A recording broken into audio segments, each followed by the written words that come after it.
Well, hello, and welcome to your readings at the round table. I am Jennifer, and all of my furry companions have eaten a big dinner and they're all sleeping everywhere, including Jasmine, who is down here in her little dog couch as usual. But the cats are all over the place. One just walked through here, knocked all my stuff down, and went to lay on the printer. I got one laying on the heater over here because it got a little chilly today in Georgia. But yeah, they're all over the place, just sacked out after eating. We all had a little treat today. They got some chicken. It's good times. It's good times. All right. Who's ready for their monthly numerology? All right, this is for Life Path 9. And this is for November. Can you believe that we're already in November? I'm having a hard time with it, I'll tell you. All right. So, Life Path 9. November is an 8 month for you. 8. Yeah, it's good times. All right. So, this is going to be a pretty tough month. This is going to be a really interesting month. So, I am pulling from an extra deck this week for your wrap up reading for your advice cards.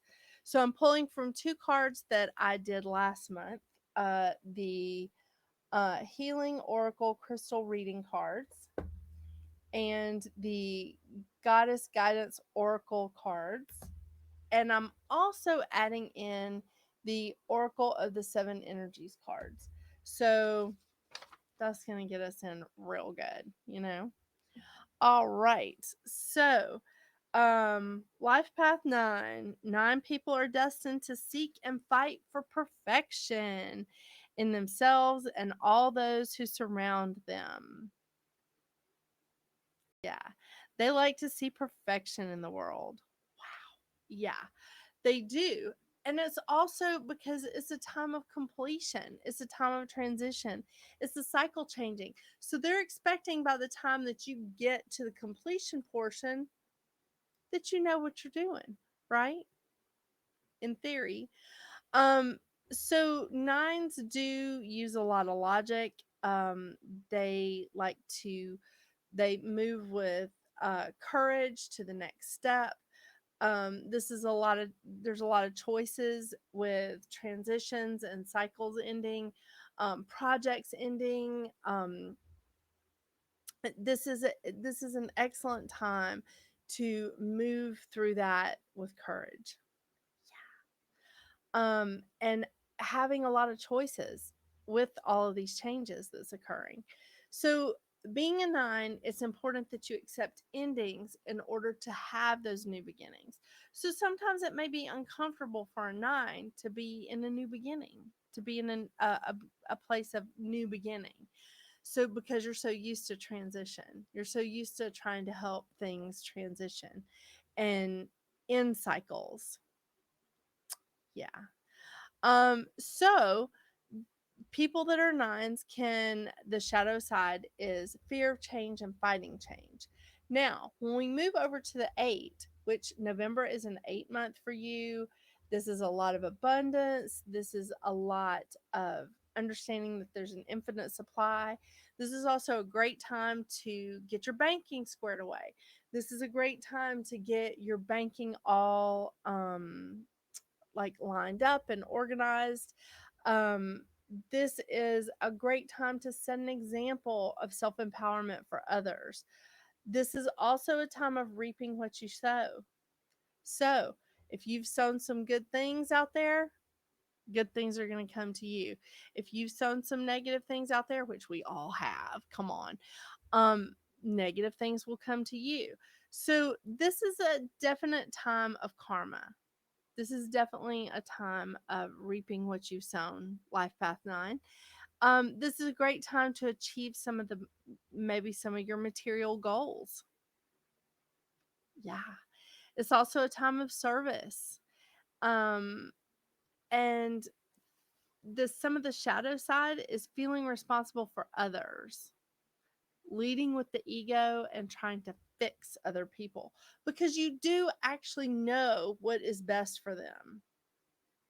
So when you come into that vibration and you know what's best for somebody, you really are going to want to feel responsible for them or to try and fix them. Don't let that be a partner. It never works. Yeah. So this is going to be an intense month because on October 25th we have the solar eclipse. On November 8th we have the lunar eclipse, and right in the middle on October 30th, which it's more towards the solar eclipse than it is the lunar eclipse, but it's affecting it the same. Mars goes retrograde in Gemini, and it makes the whole eclipse season this year really intense, really a lot more volatile than we're used to seeing with eclipse energy. We're used to seeing like hiccups, and we're used to seeing like some intense stuff with the eclipse energy, but this year, because we have Mars going retrograde in this, it's really intense. So, we have these eclipses in Taurus and in Scorpio. So this is pretty deep. This is some pretty deep stuff that's like coming out and happening. So just watch yourself and don't be manifesting until about the 13th or 14th of November, because that's when we're really, really clear of the eclipse energy. We're still going to have Mars in retrograde until January, but this is a fantastic time for you just to sit back and relax and just say, okay, I'm going to go with the flow. Everything's going to be great. I'm not going to try to bring about these changes. I am going to go with the flow, and we're going to figure this out. It's good times. Okay. White Tara, sensitivity. There's your first card.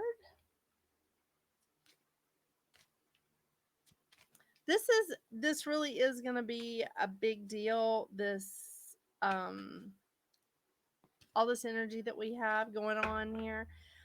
This is definitely going to be a big deal. So take a deep breath, 9. Take a deep breath and just be like, all right, this is the vibes that I'm feeling right now. We'll see where we go after this.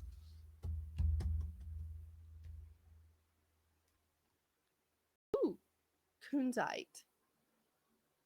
Almost sounds like a sneeze, doesn't it? Mm-hmm. Okay, one last card. Then I'm going to read them. And I'm reading a couple from the book because I just want to make sure that I give you as much information on these as possible.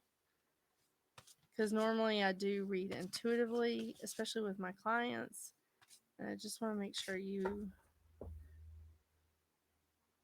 have as much information as you can get. So I'm reading from the book.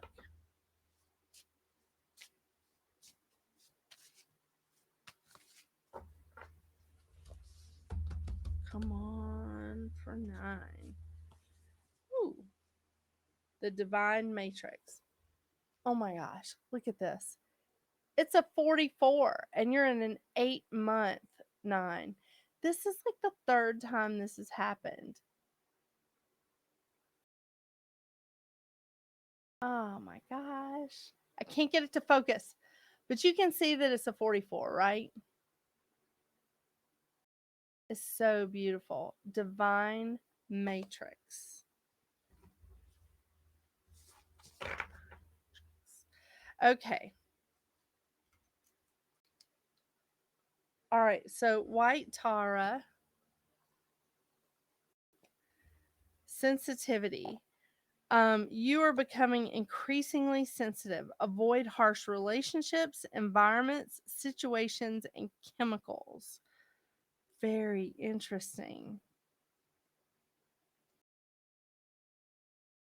I wonder if this does have something to do with the environment. You're becoming increasingly sensitive. Avoid harsh relationships, environments, situations, and chemicals. Huh. During this time, 9, I would say you need to take some salt baths. I mean, and one of my friends told me, she was like, "Why aren't you washing your clothes in salt?" I don't know. Never thought about it. How interesting. Okay, the next card that I want to talk about is that 44. That does equal 8. The divine matrix. The realm of spirit. This is all about the realm of spirit. The knowledge that we are all divine beings, not a part of a tapestry. Oh, I'm sorry. That does say all a part of a tapestry. Weaving our dreams into the fabric of reality, synchronicity, and learning to trust the way things unfold.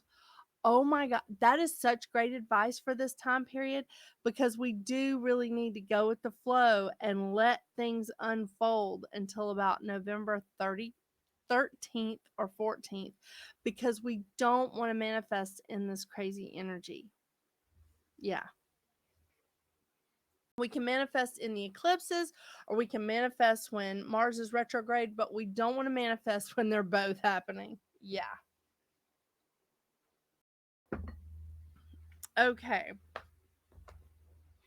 Let's see what we got for Kunzite. Here we go. Self love. Kunzite offers the blessing of uncontrolled love at its purest. Ah, that's great. At its purest. It invites you to open your heart fully to allow the love of the universe to enter the inner chambers. That just makes me feel good. To enter the inner chambers, awakening the love and divine essence of the heart. This potent medicine teaches a new way of loving unconditionally. Place this card on your heart and breathe its medicine deeply as you feel your heart expanding and the divine love of self overflowing into every cell of your mind, body, and spirit. This is going to help you connect to your own infinite source of love. I think this is great. Wow, what a great reading, 9. This is wonderful. So, watch yourself. Don't don't be like trying to set land speed records for manifesting while you're in the month of an 8. Wait until about the 13th or 14th when we're clear of that eclipse energy with all that retrograde Mars. Like, I mean, we're already in it. So just hold back, just steady as she goes, one step at a time. Take it easy, go with the flow, and don't just like try to manifest the crap out of everything. It's all right. It's all right. It's going to be great. It's going to be great. If you have any questions for me, you can always email me at metaphysicalroundtable@gmail.com. Make sure that you check out your weekly zodiac reading that is also on this channel. And if you're curious about some of your astrology or some of the astrology that's going on, go check out Astrology Chat. It's from Metaphysical Roundtable, but it has been migrating its way over to this channel. Just a couple of times. I mean, it's okay. It's great. But thank you so much for joining me for your monthly numerology reading, 9. I really appreciate it. I appreciate you helping this channel to grow. It is 2 months old. Woo woo! Again, thank you so much for joining me. I hope you have a fantastic month. And until I see you again, get out there and make your magic. Bye.